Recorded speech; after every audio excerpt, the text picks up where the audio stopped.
Jaya TV நேயர்களுக்கு வணக்கம். என் சமையல் அறையில் இப்போ நம்ம என்ன பண்ண போகிறோம்? நல்ல ஒரு நாவூரும் ஊறுகாய் 2 வகை. இது சீசன், அதனால் எல்லோரும் புரிஞ்சிட்ருக்கோம், மாங்காய் சீசன். ஸோ மாங்காயை வச்சு பச்சை மிளகாயை வச்சு ஒரு நல்ல தொக்கும், அதோடு கூட கொத்தமல்லியை வச்சு ஒரு நல்ல தொக்கும். இது ரெண்டுமே உங்களுக்கு சாப்பாடு ஸ்கூலுக்கோ இல்லை நம்ம ஆஃபீஸ் போகிறவங்களுக்கோ இதை கட்டிட்டு போகிறதுக்கு ரொம்ப சௌரியமாக இருக்கும். அது மட்டும் இல்லாமல் இந்த தொக்கு ரெண்டுமே பொதுவாக தொக்கு அப்படின்னா நம்ம தயிர் சாத்துக்கணும் அப்படிலாம் இல்லைங்க. இது நல்ல இட்லி, தோசை, சப்பாத்தி, பூரி எல்லாத்துக்கும் ஆப்டாக இருக்கும். அந்த வகையில் தான் இன்றைக்கி நம்ம செய்ய போகிற இந்த கொத்தமல்லி தொக்கும் அதோட கூட ஒரு மாங்காய் தொக்கும். முதல்ல இந்த கொத்தமல்லி தொக்குக்கு என்னென்ன தேவைன்னு பார்த்தோம்னா அதை எப்படி பண்ணுறதுன்னு பார்க்கலாம். கொத்தமல்லி தொக்கு செய்ய தேவையான பொருட்கள்: கொத்தமல்லி 1 கட்டு, புளி ஒரு சிறிய எலுமிச்சம்பழம் அளவு ஊற வைத்து கொள்ளவும், நல்லெண்ணெய் 1/4 கப், உப்பு ருசிக்கேற்ப, பூண்டு 6 பற்கள், வெந்தயம் 1 டீஸ்பூன், கடுகு 2 டேபிள் ஸ்பூன், பெருங்காயம் சிறிய துண்டு, மஞ்சள் தூள் 1/2 டீஸ்பூன், மிளகாய்த்தூள் 2 டேபிள் ஸ்பூன். இந்த கொத்தமல்லி தொக்குக்கு தேவையான பொருள்லாம் பார்த்தோம் இல்லையா? பொதுவாக கொத்தமல்லி அப்படின்னாலே நம்ம அது ஒரு கார்னிஷிங், அதாவது நம்ம கடைசியாக ஒரு குழம்புலையோ ரசத்துலேயோ சாம்பார்லேயோ போட்டு அந்த மாதிரி பண்ணுவோம். அப்புறம் தொக்கு நிறைய பேர் பண்ணியிருப்போம். இது ஆக்சுவலாக இந்த தொக்கு பார்த்திங்கன்னா ஆந்திரா பக்கம் ரொம்பவே ஃபேமஸுங்க. நல்ல சாதத்தில், சுடு சாதத்தில் கொஞ்சம் நெய் விட்டு இதை நல்ல உதிர் சாதத்தில் இதை கலந்து சாப்பிட்டோம்னா எக்ஸலண்ட்டாக இருக்கும். தொட்டுக்கிறதுக்கு ஒரே ஒரு காயோ இல்லை அப்பளமோ எது வேணால் நல்லா வச்சுக்கலாம். இந்த கொத்தமல்லி சீசனில் இந்த தொக்கை நல்லா பண்ணி வச்சு நீங்கள் ஃப்ரிட்ஜில் தூக்கி வச்சுக்கிட்டிங்கன்னா குறைஞ்சது ஒரு 2 மாதம் வரைக்குமாவது நல்லாயிருக்கும்.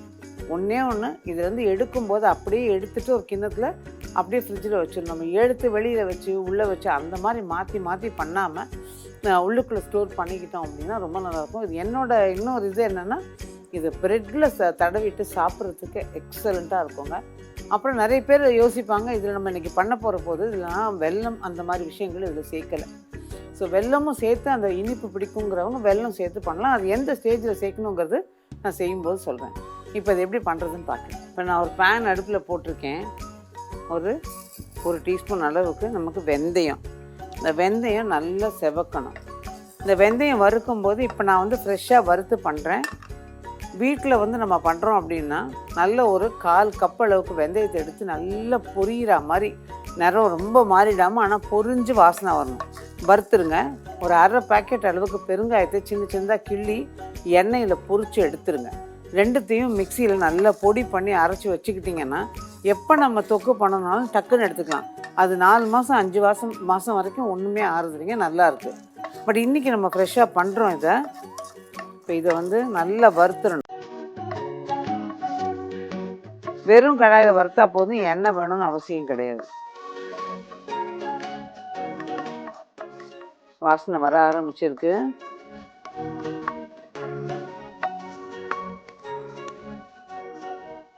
லேசாக செவக்க ஆரம்பிச்சிருக்கு பாருங்கள். இந்த ஸ்டேஜ் போதும். நல்லா ரொம்ப அப்படியே நிறம் மாறி செவக்கணும்னு இல்லை, ஓரளவுக்கு நல்லா செவந்து அதனோட வாசம் நல்லா வரணும். பொரியவும் ஆரம்பிச்சிடும், பார்த்தீங்கன்னா தெரியும். அப்படியே விட்டுட்டோம் அப்படின்னா ஒரு பக்கம் செவந்து ஒரு பக்கம் செவக்காது. இது பார்த்தீங்கன்னா தெரியும், புரியுது பாருங்கள். இந்த மாதிரி ஒரு ஸ்டேஜ் வரணும், அவ்வளோதான். இப்போ இதை ஒரு பாத்திரத்தில் மாற்றிடலாம்.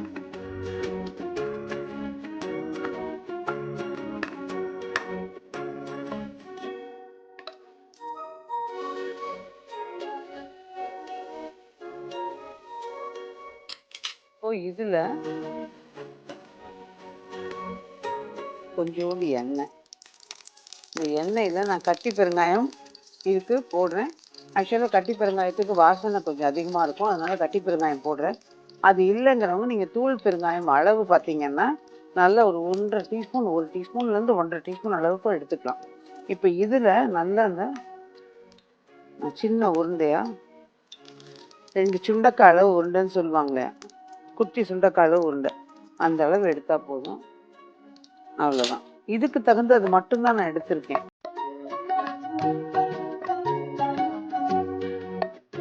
நல்லா பொரியிற மாதிரி வறுத்துடணும். இது நல்லா பொரிஞ்சு வரும். எல்லாம் உள்ள என்ன ஆகும், அப்படியே ஒரு மாதிரி ஈரமாக இருக்கும். அந்த ஈரம் இருக்கும்போது அரைப்படும்போது சரியாக அரைப்படாது. அதனால ஓரளவு கொஞ்சம் நல்லா பொரிய விட்டு எடுத்துடணும். அது ஆக்சுவலாக பொரிய பொரிய பார்த்தீங்கன்னா தெரியும், உள்ளே இருக்கிற அந்த இழகுனதெல்லாம் திரும்ப மேலே வர ஆரம்பிக்கும். அது வரைக்கும் நல்லா நம்ம பொரிச்சு எடுத்துட்டோம் அப்படின்னா நல்லாயிருக்கும். அவ்வளோதான். பார்த்தீங்கன்னா தெரியும், உள்ளே இருக்கிறதெல்லாம் வெளியில் வந்து அப்படியே பொரியுது.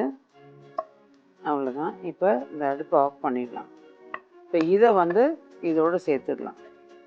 இதை பொடி பண்ணிக்கலாம். இப்போ இதை ஒரு பக்கம் எடுத்து வச்சுட்டு இந்த கொத்தமல்லி,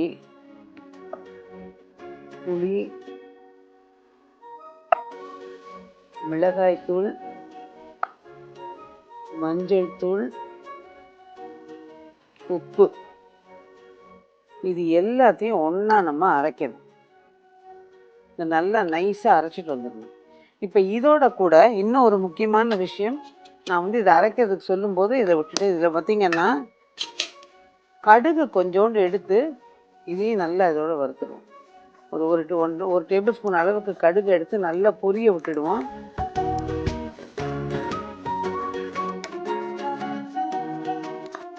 நல்லா பொரியணும் கடுகு. அவ்வளோதான், இது போதும் இந்த அளவுக்கு. ஏன்னா பொரிஞ்சு ஃபுல்லாக வெளியில் வந்துடும். இப்போ நம்ம இதோட கூட இதையும் சேர்த்துருவோம். இது நான் வந்து இப்போ இன்றைக்கி எண்ணெயை ஊற்றி இந்த பெருங்காயம் வறுத்ததுனால அதிலே வறுத்துட்டேன். வெறும் கடாயில் வறுக்கிறவங்களும் அதை வறுத்துட்டு பொடி பண்ணிக்கணும். இதை நல்லா பொடி பண்ணிக்கணும். இதை எல்லாத்தையும் அரைச்சிக்கணும். இந்த 5 பொருளையும் நல்லா நைஸாக அரைச்சிட்டு வந்துடணும். வெண்ணெய் மாதிரி எவ்வளோ முடியுமோ அதை நைஸாக அரைச்சிக்கிட்டா தொக்கு நல்லாயிருக்கும் உங்களுக்கு. அந்த திரியாக இருந்தால் பிடிக்கும் அப்படின்னு நினைக்கிறவங்க நீங்கள் திரியாகவும் அரைச்சிக்கலாம். பட் பொதுவாக இந்த தொக்கெல்லாம் பார்த்திங்கன்னா கொத்தமல்லிலாம் நாராக இருக்கும். அதனால் அந்த கொத்தமல்லியெல்லாம் வந்து நீங்கள் நல்லா நைஸாக அரைச்சிக்கணும். இன்னொரு முக்கியமான விஷயம் உங்களோட பகிர்ந்துக்கிறது என்னென்னா, இப்போ யோசிச்சிருப்பீங்க எல்லாம், இது ஈரம் அதெல்லாம் நம்ம வந்து நல்லா க்ளீன் பண்ணிவிட்டு கழுவி அலசி எடுத்து இது உணர்த்தணுங்கிறது கிடையாது. ஏன்னா நான் திரும்ப வதக்க போகிறேன், அதனால் உலர்த்தணுங்கிறது கிடையாது. பட் ஈரம் அந்த தண்ணி ரொம்ப இருந்துடாமல் தண்ணியை நல்லா வடித்து எடுத்துக்கோங்க. எடுத்து இதோட வச்சுக்கோங்க. இதை வந்து காஞ்ச துணியை போட்டு இது பண்ணணும், காய வைக்கணும் அப்படின்னு அவசியம் இல்லை. ஸோ இப்போ இது எல்லாத்தையும் ஒன்றா சேர்த்து நம்ம அரைச்சிட்டு வந்தோம். இப்போ இந்த கொத்தமல்லியும் புளி, மஞ்சள் தூள், உப்பு எல்லாம் சேர்த்து, மிளகாத்தூள் எல்லாம் சேர்த்து அரைச்சி அது தனியாக பேஸ்ட் வச்சாச்சு. கடுகு, வெந்தயம், பெருங்காயம் வறுத்து பொடி பண்ணி வச்சாச்சு. இப்போ ஒரு கடாயை ஆன் பண்ணிடலாம். இதில் எண்ணெய் ஊற்றிடலாம். இந்த 1/4 கப்பு எண்ணெய். ஒருவேளை உங்களுக்கு இன்னும் கொஞ்சம் எண்ணெய் வேணும்னு தோணுச்சுன்னா இன்னொரு 2 டேபிள் ஸ்பூன் சேர்த்துக்கலாம். பட் நார்மலாக அந்த 1/4 கப்பு அளவுக்கு போதும். இப்போ இதில் வந்து நான் இன்றைக்கி பூண்டு போட போகிறேன். இந்த பூண்டு வாசனை பிடிக்கணும்னா கட்டாயமாக அது பூண்டு போடணுமான்னு கேட்டிங்கன்னா அது அவரோட விருப்பம். நமக்கு பிடிக்கும், வீட்டுக்கு உடம்புக்கும் நல்லதுங்கிறதுனால நான் சேர்க்குறேன். பிடிக்காதவங்க அந்த பூண்டை ஒதுக்கிடுங்க. வெறும்னே நம்ம கடுகை தாளிச்சிட்டு இந்த விழுது கொட்ட வேண்டியது தான். இப்போ இதில் கடுகு,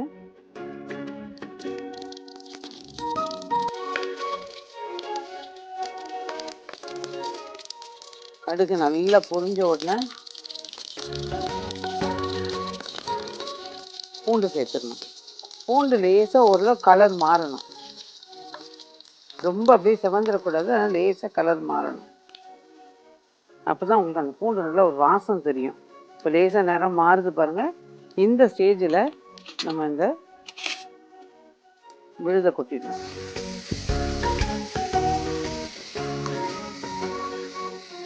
புதுசாக சமைக்கிற பிள்ளைங்களா இருந்தீங்கன்னா இந்த விழுதை கொட்டும்போது இப்போ கவனிச்சிருப்பீங்க, நாங்கள் ஓரத்துலேருந்து கொட்டினேன். அப்போ உங்களுக்கு வந்து அந்த சூடு ஃபுல்லாக எதிர் சைடு போயிடும். நடுவில் கொட்டினீங்கன்னா கையில் அடிக்கும். அதனால் கவனமாக அதை ஒரு ஓரத்துலேருந்து போட்டிங்கன்னா நல்லாயிருக்கும். உப்பு நான் வந்து ஒரு டேபிள் ஸ்பூன் உப்பு போட்டிருந்தேன், அது கரெக்டாக இருக்குது. இதை தாண்டி போடணும்னு இல்லை. இப்போ இதை நல்லா தொக்கா சேர்ந்து வர வரைக்கும் நம்ம கிளறணும். கொத்தமல்லி அப்படின்னோன்னு அப்படியே நல்லா அடிக்கிற பச்சை வரும் அப்படின்னா இந்த பச்சை கலர், அந்த பச்சை கலர் இதில் வராது. சுருள சுருள கொஞ்சம் நிறம் மாறும். நம்ம பொடி வேறு சேர்க்கறதுனால இன்னும் கொஞ்சம் நிறம் மாறும். இப்போ நல்லா சேர்ந்து வர ஆரம்பிச்சிருக்கு பாருங்கள். இப்போ இந்த பொடியை இதில் சேர்த்துங்க. இப்போ இந்த பொடியும் சேர்த்தாச்சு. நல்லா கிளறணும். இது ஆக்சுவலாக உடனே யூஸ் பண்ணலாம், உடனே சாப்பிட்லாம். நல்லா இருக்கும். ஆனால் இந்த ப்ரொவைடட் இந்த வெந்தயம் சேர்க்குறோம் இல்லையா, அது ஒரு சிறு கசப்பை காட்டும். இன்னும் ஒரு 2 மணி நேரம் 3 மணி நேரம் கழித்து பார்த்தீங்கன்னா நல்லா ஒன்றா எல்லாம் சேர்ந்து கலந்து பேலன்ஸ் ஆகிடும். ஆக்சுவலாக அந்த கசப்பு ஒரு ஒரு ஒரு விதமான சுவைன்னு வச்சுக்கலாம். சாதத்தில் கலந்து சாப்பிடும்போது ரொம்ப நல்லாயிருக்கும்.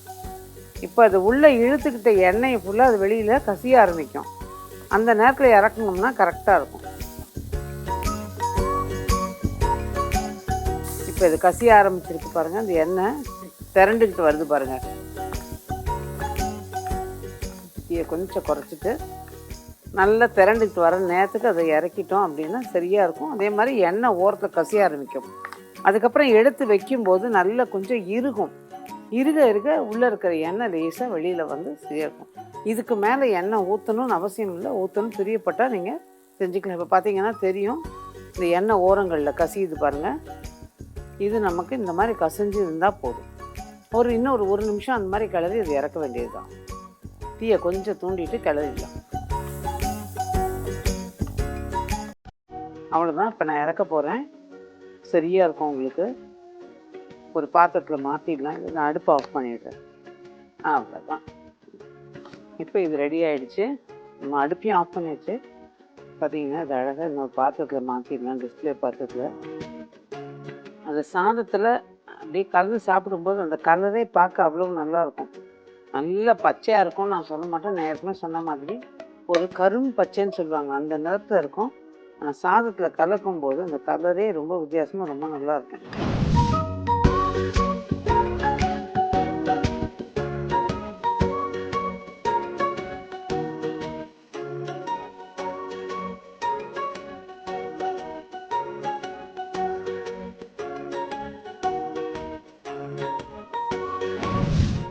பொதுவாக சொல்லுவாங்கல்ல, மாதா ஊட்டாத சோறு மாங்காய் ஊட்டும்னு.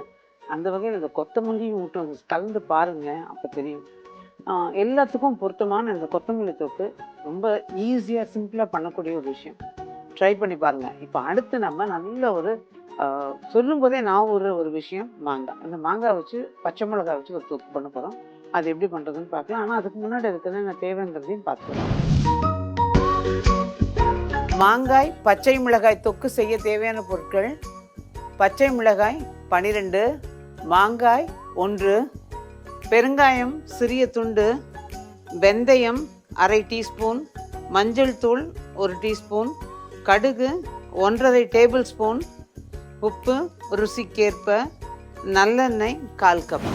இப்போ நம்ம இந்த மாங்காய் தொக்குக்கு தேவையான பொருள் நம்ம பார்த்துட்டோம் இல்லையா. இதில் நான் இன்றைக்கி எடுத்திருக்கிறது நல்ல விளைஞ்ச கிளிமூக்கு மாங்காய். கிளிமூக்கு மாங்காய் இல்லைனாலும் உங்கள் வீட்டில் என்ன இருக்கோ, நம்ம இந்த ஜல்ஜிராம் சொல்லுவாங்க, அப்புறம் ருமானி மாங்கான்னு எது இருக்கோ அதை எடுத்துக்கலாம். ஆனால் அதுக்கு தகுந்த பச்சை மிளகா நம்ம அதுக்கு மாதிரி போட்டுக்கணும். இன்றைக்கி நம்ம 12 பச்சை மிளகா சொல்லியிருக்கேன்னா இது நல்லா விளைஞ்ச மாங்காய் 12 எடுக்கும். அது இல்லைன்னா கூட 2-3 போட்டுக்கலாம். ஏன்னா அந்த புளிப்பை பேலன்ஸ் பண்ணணும், அதுக்கானது. இப்போ இதில் நம்ம முதல்ல பச்சை மிளகாய் லேசாக ரொம்ப வதக்கணும் இல்லை, ஏன்னா திரும்ப நம்ம வதக்க போகிறோம். ஸோ கொஞ்சமாக 2 டீஸ்பூன் எண்ணெய் விட்டு பச்சை மிளகாய் வதக்கிட்டோம் அப்படின்னா மாங்காய், உப்பு, மஞ்சத்தூள், பச்சை மிளகாய் எல்லாம் சேர்த்து நம்ம அரைக்கணும். இந்த பச்சை மிளகாயை அப்படியே போட்டுறாமல், இது கொஞ்சம் பெரியவங்களாக இருந்தால் தெரியும், சின்ன பிள்ளைங்களாக இருந்தால் தெரியாது. ஏன்னா வெடிக்கும் பச்சை மிளகாய். சடார்னு முழுசாக போட்டிங்கன்னா ஒன்று கீறி போடுங்க, இல்லைன்னா இந்த மாதிரி உடச்சி போடுங்க. அவ்வளோதான். இந்த மாதிரி உடச்சி போட்டு வதக்கிட்டோம்னா நல்லாயிருக்கும். லேசாக ஒரு வதக்கு.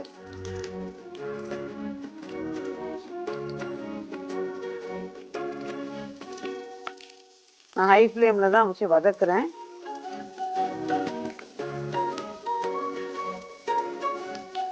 இப்போ அடுப்பை நம்ம ஆஃப் பண்ணிடலாம். போதும்.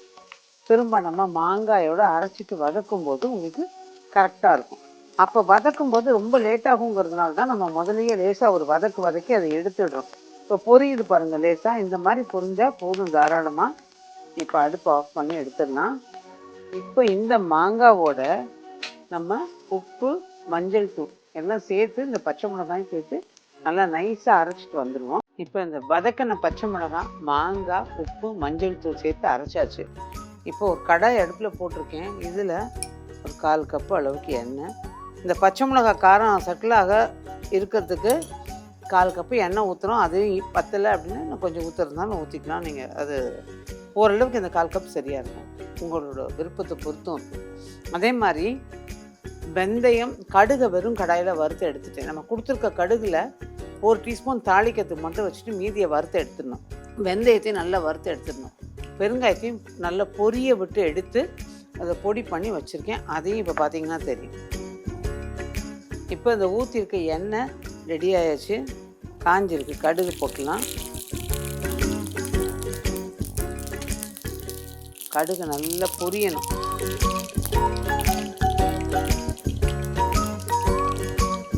இப்போ இதில் இந்த தொக்கு, இந்த 1-2 துண்டு மாங்காய் இருக்குது. லேசாக சிலதெல்லாம் அரைப்படாமல் இருக்கும்ல, ஆனால் மென்று சாப்பிட்ற போது நல்லாயிருக்கும். இதில் அரைக்கிற போது நான் ஒரு துளி கூட தண்ணி ஊற்றலை. அந்த உப்போடையும் அந்த மாங்காவோட ஈரத்தை வெளியில் தள்ளும்போது உங்களுக்கு ஆட்டோமேட்டிக்காக தாராளமாக அந்த ஈரச்சத்து போதும் அரைப்படுறதுக்கு. இப்போ இது நல்லா கொஞ்சம் வதங்கணும். வதங்கினதுக்கு அப்புறமா நம்ம அந்த பொடியும் போட்டு அதோட வதக்கிடணும். நான் பொடின்னு சொன்னேன் இல்லையா, அந்த பொடி பண்ணி வைக்கிற போது இந்த கடுகு சேர்க்கறது இல்லை, வெறும் வெந்தயமும் பெருங்காயம் மட்டும்தான் நம்ம பொடி பண்ணி எடுத்து வச்சுப்போம். இது வந்து எனக்கு கடுகு போட போகிறேங்கிறதுனால கடுகை வறுத்து அதில் சேர்த்துருக்கேன். மற்ற எல்லா தொக்குக்கும் நம்ம வந்து கடுகு சேர்க்கணும் அப்படிங்கிறது இல்லை, இந்த 1-2 தொக்குக்கு தவிர. ஸோ வெறும் வெந்தயம் பெருங்காயம் போதும். இந்த தொக்கும் உங்களுக்கு ஃப்ரிட்ஜில் வச்சிங்கன்னா நல்ல ஒரு 2 மாதம் நல்லாயிருக்கும். இந்த எண்ணெய் கசியணும். லேசாக இன்னும் கொஞ்சம் வதக்கினாலும் இதை சேர்த்துடலாம். சேர்ந்து வரும்போது, ஏன்னா ரொம்ப வதங்கினதுக்கப்புறம் சேர்த்தோம் அப்படின்னா இது எல்லாத்தோடையும் பைண்ட் ஆகி வராது. இப்போ இந்த பொடியும் இதோட சேர்த்துடலாம். கடுகு ஆக்சுவலாக ப்ரிசர்வேட்டிவ். இந்த ஊறுகாய்களுக்கெல்லாம் பார்த்தீங்கன்னா கடுகு நல்ல ப்ரிசர்வேட்டிவ். உப்பு எந்த மாதிரி ப்ரிசர்வ் பண்ணுதோ அந்த அளவுக்கு கடுகும் ப்ரிசர்வ் பண்ணும், கெட்டு போகாமல் வச்சுக்கும். அதனால தான் அந்த நாளில் வந்து ஊறுகாயிலெல்லாம் பார்த்திங்கன்னா இந்த மாதிரி இப்போ வருது பாருங்கள் மருந்து போடுறது, அதுன்னு அந்த மாதிரிலாம் கிடையாது. அந்த நாளில் இயற்கையாகவே அவங்க வந்து அதை ஸ்டோர் பண்ணி வருஷ கணக்கில் வச்சுருந்தாங்க. எலுமிச்சம்பழமாகட்டும், மாங்காய் ஆகட்டும், இதெல்லாம் வந்து வருஷ கணக்காக ஸ்டோர் பண்ணி வச்சு சீசன் இல்லை சீசனில் நமக்கு அது கிடைக்காத சீசனில் இதை உபயோகப்படுத்திப்போம். பொதுவாகவே ஊறுகாய்னாலே எல்லா நேரமும் எடுத்துப்போம். இப்போ இது நல்லா திரண்டுக்கிட்டு வருது பாருங்கள். ஊறுகாய் பற்றி ஒரு சின்ன சுவாரஸ்யமான விஷயம் யோசிக்கும் போது அது ஞாபகத்துக்கு வந்தது. அதை ஷேர் பண்ணிக்கிட்டா நல்லாயிருக்கும்னு. யூஸ்வலாக வந்து நம்ம பெரும்பாலான சவுத் இந்தியன், அதாவது நம்ம தெற்கத்து ஆளுங்க எல்லாமே பொதுவாக நம்ம ஊறுகாய் கடைசியாக தயிர் சாதத்தோட ஊறுகாய் சாப்பிடணும். வடநாட்டில் சில பேருக்கு அந்த இது பழக்கம் உண்டு, ஆனால் சப்பாத்தியோடு சாப்பிடுவாங்க, தயிரை கடைசியாக சாப்பிட்றாங்க. நமக்கு இந்த ஊறுகாயும் அந்த லாஸ்ட்டில் நமக்கு வந்து தயிர் சாதத்தோடு தொட்டு சாப்பிட்றது அது எப்படி ஒரு பழக்கமாக மாறிச்சுன்னு ஒரு வயசான பெரியவங்ககிட்ட கேட்கும்போது நிறைய பேர் தெரிஞ்சிருக்கலாம். அவங்க வந்து சொன்னது வந்து நம்ம சாம்பார், ரசம் இதெல்லாம் வந்து அடுத்தடுத்து கொஞ்சம் காரமான குழம்பு, அப்புறம் அதுக்கு அடுத்தது அதை பேலன்ஸ் பண்ணுறதுக்கு மிளகு, அதை குளுமைப்படுத்தக்கூடிய ரசம், அதனால தான் உடம்பை குளுமைப்படுத்தக்கூடிய வந்து மிளகு சேர்த்து ரசம், அடுத்தது பார்த்திங்கன்னா தயிர் சாதம். இந்த தயிர் சாதத்தோடு நம்ம ஊறுகாய், அந்த ஊறுகாய் வந்து நல்ல உமிழ்நீரை சுரக்க வச்சு நம்ம அதுக்கு முன்னாடி சாப்பிட்டது எல்லாமே கலந்து செரிக்க வைக்கும். அப்படிங்கிறதுனால தான் அந்த நாளில் ஊறுகாய் அப்படிங்கிற ஒரு விஷயம் வச்சுருந்தாங்க. அஃப்கோர்ஸ் இன்றைக்கி ஊறுகாங்கிறது வந்து நிறைய ஐயோ பிபி இருக்குங்க எனக்கு ஊறுகாய் ஒத்துக்காதுங்க அப்படின்னு சொல்கிறவங்க நிறைய பேர் இருப்பீங்க, நிறைய பேர் இருக்காங்க ஆக்சுவலாக. அதில் வந்து அந்த நாளில் வந்து அந்த ப்ரிசர்வேட்டிவ் அப்படிங்கிறது இல்லாமல் உப்புலையும் இந்த கடுகுலையும் போட்டு அதை வருஷ கணக்காக வச்சுருந்தோம். ஆனால் இப்போ அந்த நாளில் வந்து ஃப்ரிட்ஜு வசதிகள் இல்லாததுனால, இப்போ வந்து இந்த ஃப்ரிட்ஜு இந்த மாதிரி விஷயம் வசதி இருக்கிறதுனால நாம் வந்து உப்போட அளவு துளி குறைச்சிட்டு அதை ஃப்ரிட்ஜில் வச்சுக்கிட்டு இப்போ இந்த கிளாஸில் சாப்பாடு தயிர் சாதம் சாப்பிடும்போது இந்த ஊறுகாய் தொட்டுட்டு சாப்பிட்றதுங்கிறது ஒரு நல்ல விஷயம். அதே மாதிரி நிறைய பேருக்கு இன்னொரு பழக்கம், இன்க்ளூடிங் மீ, எனக்குமே வந்து பார்த்திங்கன்னா சாப்பிட்டு முடித்த உடனே ஏதாவது ஒரு ஸ்வீட் சாப்பிடணும் போல் தோணும். ஸோ அந்த நாளில் அதுக்கு தான் அந்த பாயசம் வச்சாங்க. இந்த பாயசமும் பார்த்திங்கன்னா நல்ல ஜீரண சக்தியை உமிழ்நீரை சுரக்க வச்சு ஜீரண சக்தியை கொடுக்குங்கிறனால தான் ஒரு இனிப்பு கடைசியாக முடிப்பாங்கன்னு சொல்லுவாங்க. பட் இப்போ வந்து டெய்லி நம்ம பாயசம் பண்ணி சாப்பிட முடியாது. அதனால் அந்த ஒரு கடலை மிட்டாய் இந்த மாதிரி விஷயங்கள் வீட்டில் ஒரு சின்ன இனிப்பு ஏதாவது பண்ணி வச்சுக்கிட்டு சாப்பிட்டோம்னா நல்லாயிருக்கும். பீயிங் சுகர் பேஷண்ட்ஸ் அதை பற்றி யோசிக்கலாம். பட் வெல்லம் சேர்ந்து பண்ணும்போது ஒரு சின்ன துண்டு எடுத்துக்கிறது தப்பு இல்லை. ஸோ அந்த மாதிரி பண்ணுறதும் பண்ணிக்கலாம். இதெல்லாம் வந்து ஜீரண சக்தியை கொடுக்கறதுக்கு அப்போல்லாம் அவங்க செஞ்ச ஒரு நல்ல விஷயம். ஸோ இப்போ இந்த தொக்கு நல்லா சேர்ந்து வந்துருச்சு. மல்லி தொக்கு மாதிரி இதுலேயும் எண்ணெய் லேசாக கசியும் போது நம்ம எடுத்துடலாம். சேர்ந்து வந்திருக்கு பாருங்கள். அந்த பச்சை மிளகாயோட பச்சை வாசனையும் போய் இந்த வெந்தயம் பெருங்காயம் இந்த ஃப்ளேவர் வந்து அப்படியே டாமினேட் பண்ணுது. இப்போ பார்த்தீங்கன்னா தெரியும், சுற்றி லேசாக எண்ணெய் கசிய ஆரம்பிச்சிருக்கு. தீயை மிதமாக்கியிருக்கேன். சும்மா 2 பெரட்டு நல்ல ஒரு 1 நிமிஷம் 2 பெரட்டு பெரட்டிட்டு எடுத்துட்டோன்னா தாராளமாக போதும். நல்லா ஆறினோன்னு தான் இதை டப்பாவில் போட்டு ஃப்ரிட்ஜில் வைக்கணும். எந்த ஊறுகாயும் நல்லா ஆற விட்டுட்டு தான் எடுத்து வைக்கணும். அவ்வளோதான். இதை அடுப்பு ஆஃப் பண்ணிவிட்டு இது ஒரு டிஸ்பிளே பாத்திரத்தில் எடுத்துக்கலாம். ஒரு பிரைட் க்ரீனில் நம்ம போட்டோம். ஆனால் வதங்க நிறம் மாறி இருக்கு பாருங்கள். இது அப்படி தான் ஆகும். கூடின மட்டும் பிளாஸ்டிக் இல்லாமல் ஒரு கண்ணாடி ஜார்லேயோ, முந்திலாம் நம்ம வீட்டிலலாம் இருக்குமே ஜாடி, அந்த ஜாடிகளில் எதுலையாவது ஸ்டோர் பண்ணாலும் நல்லாயிருக்கும். இப்போல்லாம் சைஸ் வாரியாக ஜாடியெல்லாம் கிடைக்கிது. நிறைய பேர் அதை பயன்படுத்த ஆரம்பிச்சிருக்கோம். சந்தோஷமான விஷயம் கூட அது.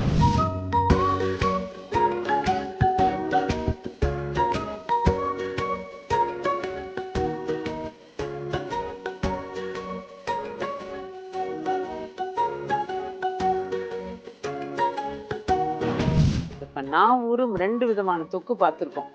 செஞ்சு பார்த்துட்டு ரொம்ப பிடிக்கும் உங்களுக்கு. நிச்சயமாக அந்த நம்பிக்கை எனக்கு இருக்குது. ட்ரை பண்ணி பார்த்துட்டு உங்களோட வேல்யூபிள் கமெண்ட்ஸை கொடுங்க. மீண்டும் இதே மாதிரி இன்னும் ஒரு பதிவில் உங்களை சந்திக்கும் வரை நன்றி, வணக்கம்.